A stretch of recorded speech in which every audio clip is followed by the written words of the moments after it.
one of the women, you know what she said to me? She sent a video of herself walking unveiled. And she said that my mom is scared that I'm going to be another Mahsa. And I told my mom that, Mom, you worried that I'm going to get killed like Mahsa? I'm already a dead person when I don't have freedom. When I don't have freedom to choose what I want to wear, when I don't have freedom to dance, when I don't have freedom to sing, when I don't have freedom to go to stadium, I'm a dead person.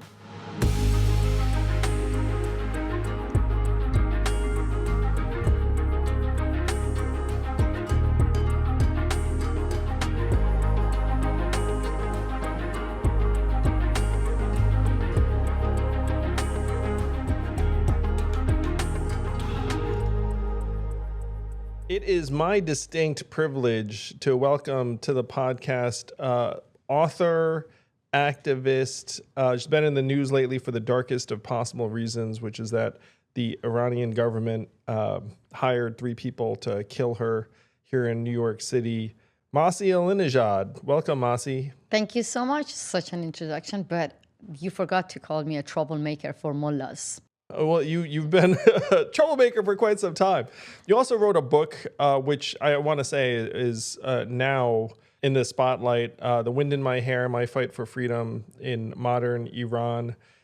So you've been the leader and really the catalyst for a movement against the compulsory wearing of the hijab in Iran for years and years now, and immigrated to the U.S. in 2009. Is that right? 2009, I left Iran. So I was in London when I launched a campaign against compulsory hijab. But let me be very honest with you. I didn't have any plan to launch a campaign against compulsory hijab because my main focus was to give voice to those whose beloved one got killed in 2009 protest. And clearly I was a political journalist, so I was brainwashed for years and years that compulsory hijab is a small issue. So one day, my social media was like full of sad news, sorrow, killings, executions.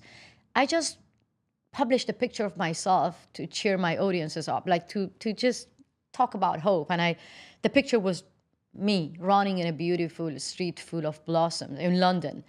And I published that, and I just wrote simple caption. Anytime when I run in a free country and I feel the wind in my hair, it just reminds me of the time that this massive hair was like a hostage in the hands of the Iranian regime. And then I received a lot of comments from Iranian women envying at my freedom from compulsory hijab. That's it. Immediately I said that, wow, these women want to speak up against compulsory hijab. Then soon after, I published another picture of myself, which was taken inside Iran, unveiled. Then I asked Iranians whether they want to publish their own photos without hijab. I got bombarded by photos, videos of women walking unveiled, which is a punishable crime. That's how my Stealthy Freedom campaign was born. Well, that has been in the news recently because there's been this wave of protests in the wake of, it sounds like one of the catalysts was that the Iranian National Guard saw a woman without a hijab. Mahsa Amini got killed in the hand of morality police. That actually makes me very sad. Because how could it? It's horrifying to think about the fact that they would take a woman captive and then she would die in their Not care. only that, my heart is broken for Mahsa Amini, like millions of other women, and that's why men and women got furious. They took back to the streets. But when you say that it was on the news, the compulsory hijab thing recently because of her brutal death, that makes me really sad and furious. Because for years and years, we, the women of Iran, through our campaign, have been warning the rest of the world about the danger of morality police. And we've been ignored. But immediately when we are victims, so media pay attention to us. When women are warriors, then media ignore it. So through another campaign, which I launched in 2014, White Wednesdays, women were waving white headscarf in public, walking unveiled, and filming the morality police. 4 of them are still in prison. Terrible. One of them was only 20 years old, but she received 24 years prison. No. Sabah Kordafshari. Yeah. Yeah, you've had family members in Iran imprisoned because of your activism. Is that right? It's because of my social media giving voice to Iranian brave people. They hate that. They did everything to make me miserable, to keep me silent. So that's why first they went after the women of my campaign. Like as I told you, Sabah got arrested. I Awful. felt guilty. Sure. She was only 20 years old and I didn't know what to do. Immediately, her mother, Rahele, sent me a video and saying that now I am the voice of my daughter. And I was like, wait a minute, then why should I keep silent? When her mother see that her daughter got arrested saying that I'm going to be her voice. So they arrested 29 women of White Wednesday's campaign only in one day. I was like, whew, what I'm going to do? You feel that like you burden on your shoulder. Yes. The Iranian regime brought 11 women on TV to denounce me. You feel like miserably guiltiness on your shoulder. You don't know what to do. But when I see that brave women are not giving up, I said to myself, I'm not going to give up. So they went after my family. That's why. Well, they've also come after you. There have been 2 documented attempts on your life, including the most recent one. This gets very, very real, where a thug with an automatic rifle was stationed outside of your house in Brooklyn. And did you see the video of the big guy with loaded gun in front of my house? I did, and it was extraordinary and very, very dark. For the average American, the prospect of the Iranian government hiring assassins to kill an American on the streets of New York, and one of the things you said was that if they had opened fire, they might have killed your stepchildren, your neighbors. I mean, obviously that there'd be danger to everyone who's around. Everything I just described is 100% real and also 100% unthinkable to most Americans. I mean, to be honest, for me, the most shocking part was my neighbors and my stepchildren. I'm being very honest with you. I really, really don't have any fear for my life. I'm not scared for myself. But I was thinking, like, I was like picturing every single possible thing that could have happened to my stepchildren. Yes. Because I asked the FBI, I just learned about the details of the assassination plot on Friday. I myself asked the leadership of the FBI in the headquarters in New York that what really happened that I'm alive, you have to tell me. And they said that basically we were watching you, but you were lucky as well because you didn't open the door. Oh my God. Because they showed me the way that they actually showed me the text messages that they've been communicating. 3 people. One of them, Amirov, was in Iran, and then Mahdiov was in front of my house, texting. Oh my God, it's not easy to talk about these things. Yeah. Texting to Amirov in Iran saying that as soon as she steps out, it's going to be done. Well, that's awful. Another text message was like, go and ask her for a flower from her garden. Believe me, if I had opened the door and he was like asking me, can I have flower from your garden? Immediately I would have said, yes, because you have to go and ask my neighbors. I'm very well known in my neighborhood, not because of my activities, mostly about my garden. I'm a village girl.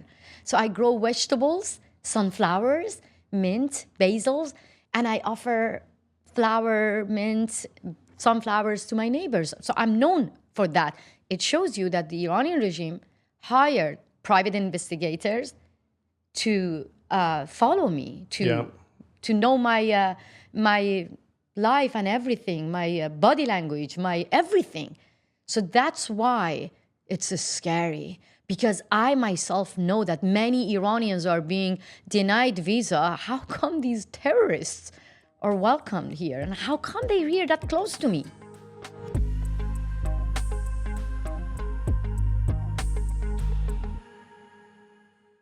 If you know me, you know that I believe we should own our own data. And right now, big tech companies are tracking your every move online. One way you can improve this situation is to use ExpressVPN. I like ExpressVPN and use it on several devices. You can use it for under $7 a month After all, I don't want my personal data to get accessed for the profit of someone else. Plus, I like being able to access content from around the world. Just literally tap one button on your device to turn it on and you're done. No more big companies snooping around my business. If you don't like big tech tracking you and selling your personal data for profit, it's time to fight back. Visit expressvpn.com/yang right now to get 3 months of ExpressVPN for free. That's expressvpn.com/yang. Once more, expressvpn.com/yang.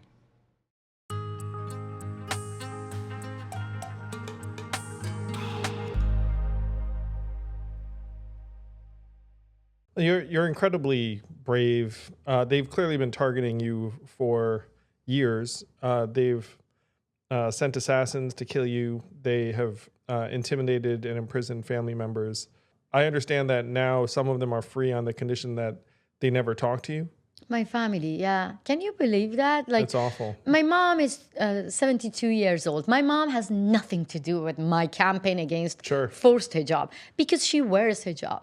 This is beautiful. My mom wearing hijab, sharing her love with me. She knows that I don't want to wear hijab and I hate compulsory hijab. But this is the nature of the Islamic Republic. They don't want us, me and my mom, to share loves because that could be an example to everyone that, see, mother and daughter wearing hijab, not wearing hijab, they're together. So that's why they integrated my mother and putting pressure on her to ask her to denounce me. My mom said that if you come back to my house again, I would set fire.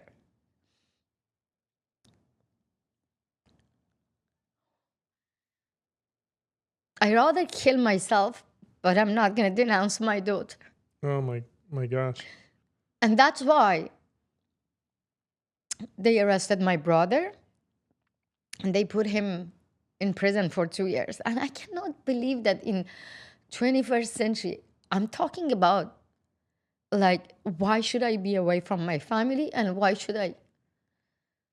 I'm sorry, I'm very sorry. Of course. I'm strong, but I miss my mother. So, and then they put pressure on my family to take me to Turkey. My brother exposed the plan. My brother just called me and said that if mom and dad ask you to come to Turkey to reunite, to hug you, say no, because this is from intelligence service. And they arrested my brother. They brought my sister on TV to denounce me publicly. I was watching my sister for 17 minutes. You know that. You're 17 minutes on TV, it's a lot. Hearing my sister like disowning me publicly. This is the Islamic Republic. That's like ISIS. Atrocious and evil. As is the response to the women-led protests that have been sweeping Iran for the last number of now months. And it was in the news during the World Cup. I mean, the media is a strange thing where it will spotlight things arbitrarily. And to your point, it shouldn't require people dying for us to care about Iran and about women of Iran. But people are dying, where the Iranian government has been imprisoning protesters, has been raping and executing prisoners. 19,000 got arrested in 4 months. 700 people got killed in 4 months. 50 innocent protesters are in the death row, and 5 of them got executed. Can you believe that, like, Mohsen Shekari, Majid Reza Rahnavard, Mohammad Hosseini, they were only 20-year-old, 21, young. And they forced them to do false confession. And then after that, early morning, right after the Allahu Akbar, I don't know how it's prayer call, they went to their cell and said that, are you ready to be executed? And they did, for the crime of peacefully protesting and demanding freedom. They actually executing men for the crime of supporting their sisters. and women are in prison being raped. For years and years, when women of Iran were saying that compulsory hijab is the most visible symbol of oppression, many people in the West, they didn't want to pay attention to this because of, they were worried to cause Islamophobia. Many of them were saying that this is part of your culture. We don't want to talk about it. But this is it. Now women are paying huge price, Yes. their life. They're demonstrating just how Yeah. how badly they want to be able to choose. Yeah, but this is now beyond, it's going beyond hijab, because for us Iranians, as I said before, compulsory hijab is just one like main pillar of a religious dictatorship. The Islamic Republic actually wrote its own ideology on our body. I mean, the only way that when you go to Iran and Afghanistan that you understand that these are the countries under the control of Islamic states, Taliban, Islamic Republic, and ISIS, they're the same. It's just through us, women. You remember the first picture when Taliban took over Afghanistan was what? Women covering their face. On the other side, the first picture when women got free from ISIS, women burning headscarves. So now this is happening in Iran. When women are burning their headscarves, it means that we had enough. Enough is enough. We want to get rid of Islamic Republic.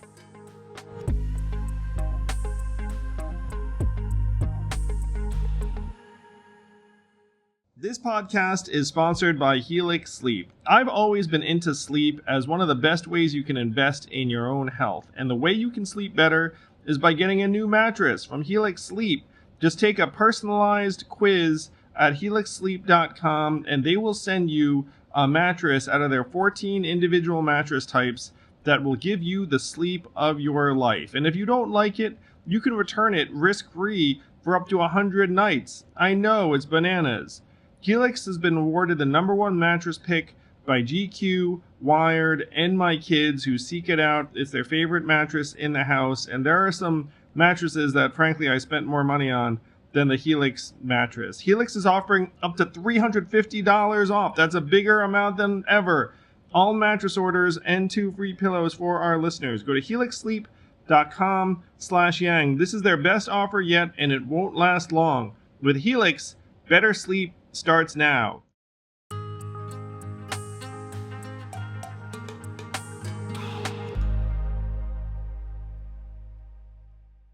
One of the things you want to see is for the EU to designate the Iranian National Guard as a terrorist group. They are. Revolutionary Guards is not just a threat for Iranians. I'm being very clear. Of course, my people are getting killed. Women are being shot in their faces. Many women lost their eyes. Many men, young men being blinded by Revolutionary Guards. In 2019, the Iranian regime shut down the internet and killed 1,500 people only in 3 days. This is the Revolutionary Guards. Only in 3 days. And what happened? The whole world didn't do anything. Revolutionary Guards still are not being designated as a terrorist organization. That's why they, have no reason to stop killing people inside Iran. But the Revolutionary Guards is the one sending drones to Putin to kill innocent Ukrainians.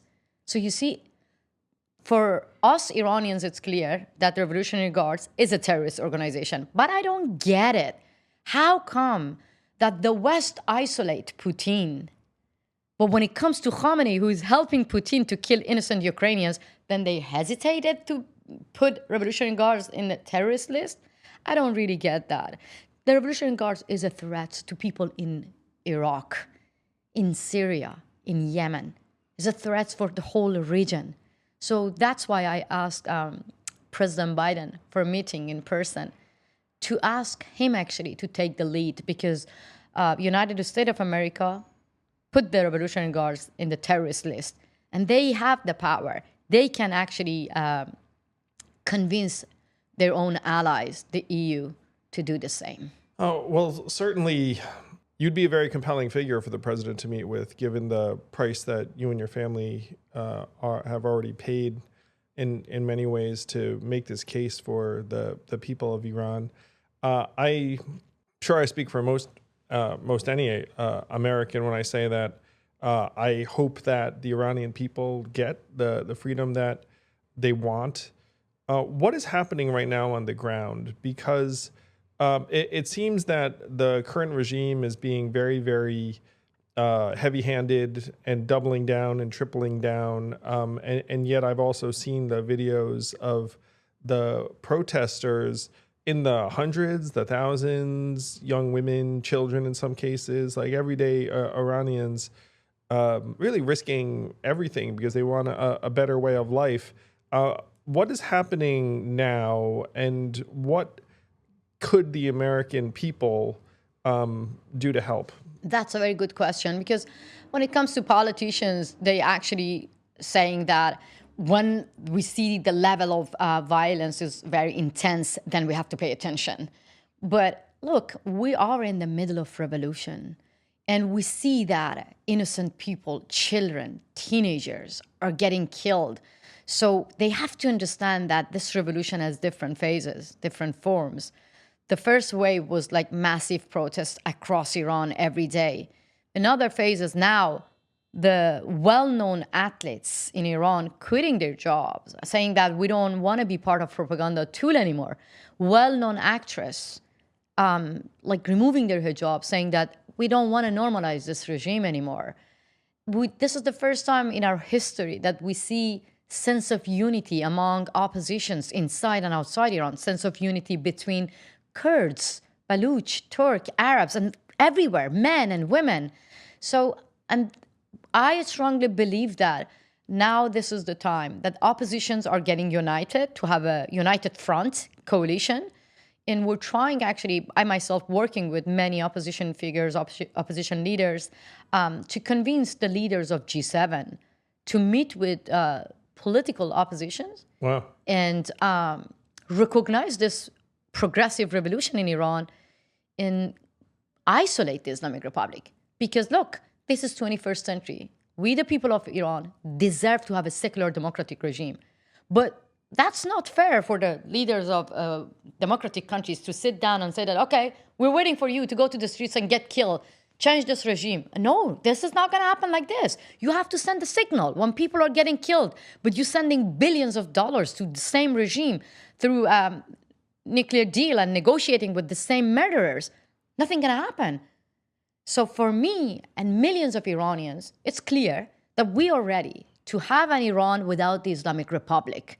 We want to get rid of this barbaric regime who rapes women, who kills children. But we want the leaders of democratic countries to stand in the right side of the history. They have to expel the Islamic Republic diplomats. They have to recall their ambassadors. They have to designate Revolutionary Guards as a terrorist list. And instead of shaking the hand of these murderers, they have to shake the hand of Iranians. I mean, I don't think this is too much to ask, but I think that Americans can help us. How?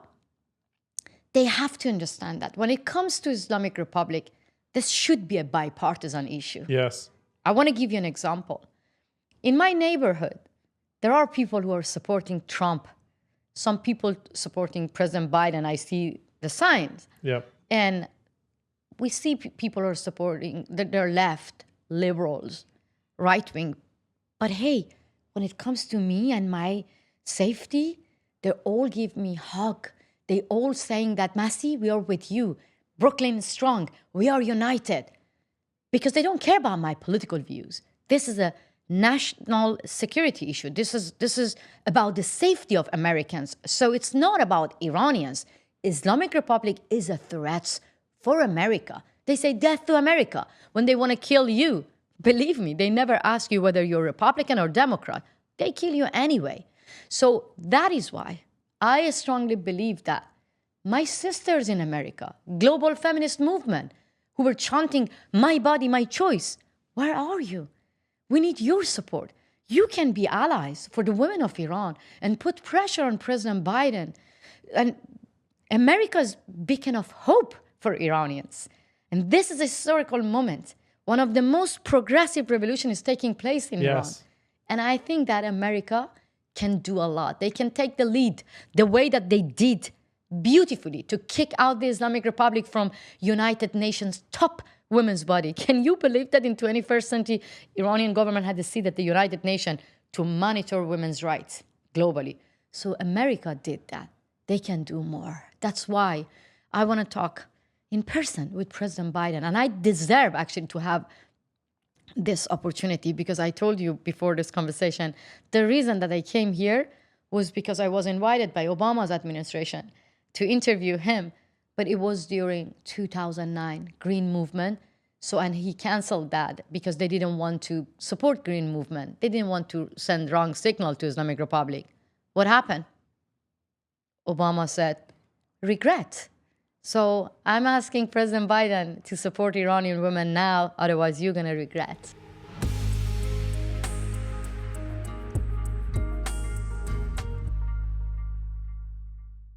Again, as just about any American would share, the fact that they targeted you, an American, on American soil, is just shocking and beyond the pale. And it shows that there really is no limit to what the Iranian government will consider to suppress and oppress its own people. It was not even just me.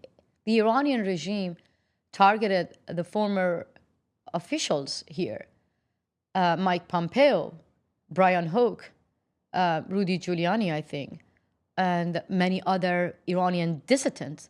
And it's not only here in America. Right now that I'm talking to you, the UK citizen, US citizen, the Swedish citizen, German citizen, French citizen, they're all are in Iranian prison, and they're being used like bargaining chip.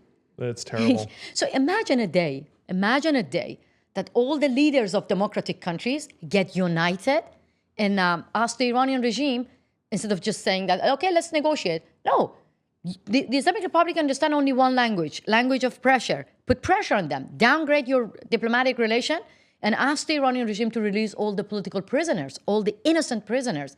That's how it works. Not just saying that, okay, we are all for human rights in America. We are all for equality in Europe. We are for democracy. But you are not as united as dictators. Putin and Khamenei, Maduro, China, everywhere. Dictators are more united than democratic countries. That's not acceptable. We have to be united against autocracy and dictatorship. Yeah, you made this case at the World Economic Forum very recently. And how was that experience in Davos? Oh, my God. I had a hard time, actually, to get clear answer from the Chancellor of Germany, because I actually asked him clear question that why don't you put the Revolutionary Guards in the terrorist list? Isn't that the terrorist organization killing people? German citizens are being now interrogated by this regime. Didn't get a clear response, because it was like, we're working with our allies, French government. Yeah, we condemn that, we sanction, but this is not going to work. Look, even people inside Iran, they say that we're ready to die, but we're not going to give up. Even teenagers writing on their social media saying that this might be our last day. Oh, terrible. Yeah, because look, they want to have normal life. One of the women, you know what she said to me? She sent a video of herself walking unveiled, and she said that my mom is scared that I'm going to be another Mahsa. And I told my mom that, Mom, you worried that I'm going to get killed like Mahsa? I'm already a dead person when I don't have freedom. When I don't have freedom to choose what I want to wear, when I don't have freedom to dance, when I don't have freedom to sing, when I don't have freedom to go to stadium, I'm a dead person. This is the true face of the Islamic Republic and Revolutionary Guards. So in World Economic Forum, I gave them a pretty good picture of what's going on in Iran. But sometimes, I don't know, money. I don't know what, business, what stopped the leaders of G7 to get united and do their duty to support democracy, to protect democracy? On one level, I'm glad that you were there to make the case. I've never been to Davos, and people sometimes ask me, like, "Hey, what's it like?" And I was like, "I don't know. I've never been." So on one hand, I was glad they invited you. On the other hand, it doesn't seem like they got the message. Though hopefully, I hope we can they're keep going to on. get it. Look, the government took everything away from us, Iranians, but not hope. I've been shouting for years and years that we have to get united. But I see a change of, like, I see that the leaders of the democratic countries, finally, they're changing their tone. But we need more concrete actions. Yeah. I'm hopeful that finally they're hearing us. I've been mystified by the relative lack of both media and political support and attention for what's happening in Iran. Women's rights are human rights, and what's happening to Iranian women and children is unconscionable and shocks just about any American who has seen what's happening. And hopefully we can help change that here for both the media and our political leaders, that as any person of conscience, you want the people of Iran to live the kind of lives that they deserve, to live with basic human rights and freedom, and not live in fear and not be detained and Having a in some normal cases life. worse. Yeah, and have a normal life. And Iran has become a very dark, nefarious actor on the world stage in various ways. I just interviewed an American who's now an enlisted Ukrainian soldier, and she also talked about the fact that they're not just fighting Russia; they're fighting Iranian drones, Yeah. and some other armaments. You are such an incredible inspiration and leader, Masih. I mean, talking to you has been both uplifting and somewhat, frankly, infuriating for me over this past number of minutes, because you're so clearly passionate. You speak for so many people. There's just so much evil and unnecessary pain and suffering that's happening in Iran. And you hope that courage and character gets rewarded.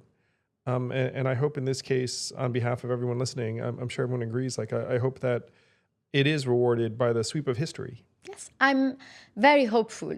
And I believe that Americans can be huge help, because what Iranian women are doing, it's not just for themselves. Iranian women are sacrificing their life because they're trying to protect democracy, and they're trying to save the rest of the world from one of the most dangerous virus, which is called Islamic regime. And don't forget, from the beginning when the COVID-19, it was huge everywhere. People were like, it's going to just stay in China. It's going to just stay in Iran. It didn't. Infected the rest of the world. Islamic Republic is more deadlier than this. They're going to spread everywhere. So if the world ignore Iranian women, believe me, they have to face those terrorists on U.S. soil more and more. And we, the people of Iran, are better allies than these backward mullahs for America and for the EU. So that is why I believe that this is the time. The time has come that we should get united to protect democracy. Amen. Well, your belief in America uplifts me. If someone wants to support your efforts, or you personally, aside from letting their congressperson know, hey, we should be doing much, much more to support the Iranian people, what can they do? They can do a lot. Look, on social media, I'm being very honest with you. We're being bombarded systematically. I'm being harassed. I'm being bullied. The Iranian regime is really good at setting their narrative to mainstream media to manipulate everything. I want the Americans to help me to get the attention of tech companies, that when Iranians do not have free internet, then why the dictators are being welcomed on social media? When Khamenei banned 80 million people from using Twitter, Facebook, Instagram, then how come the tech companies, the US tech companies, giving Ibrahim Raisi verified account on Instagram? That makes me furious. And look, I met Sheryl Sandberg, I met the leaders of Instagram, Meta, but they are friends. I don't get why I cannot convince them that when Khamenei and Ibrahim Raisi arresting people for using Twitter, for expressing themselves on Instagram, when Instagram and Twitter are banned for Iranian, then why you give them verified account? When President Trump was, banned from Twitter, everyone was celebrating, left and liberals. Then when I asked them to help me to kick out Khamenei, they was like, no, because of freedom of speech, we have to listen to what the leaders of your country say. I said, you really want to listen to what they say? They say, go and kill them all. Go and kill Americans. Let's eliminate Israel. Let's kill Salman Rushdie. This is what they say. So you want to give them platform to order massacre? That's why I believe that every ordinary Americans who listen to me, you can use your social media, put pressure on the tech companies and say that ban Khamenei, kick them out, and provide more Starlink, free internet for Iran, because internet can save lives. When people are being executed, being imprisoned, tortured, raped, they need to exchange information, they need to communicate, but only the leaders, the dictators of Iran are able to enjoy freedom of expression through American tech companies. I don't get this hypocrisy. That is perverse. Well, Masih, would love to be helpful in any way we can. I don't think this is a partisan issue or even an American issue. I think it's a human issue. Thank you for your courage and for standing up for humanity, really. And we will do everything we can to help get this message out because it's so important. And hopefully we can help change the reality for millions of Iranian women and children and men and everyone who cares about humanity in the days to come. Thank you so much for hosting me. And I believe together we are stronger. I have hope that I can invite you one day to my beloved country, Iran. You're going to enjoy it. Masih, you emanate a certain energy, and anything you envision, I think, will happen. Yes, I know that. Thank you so much. See you soon in Iran. I love that.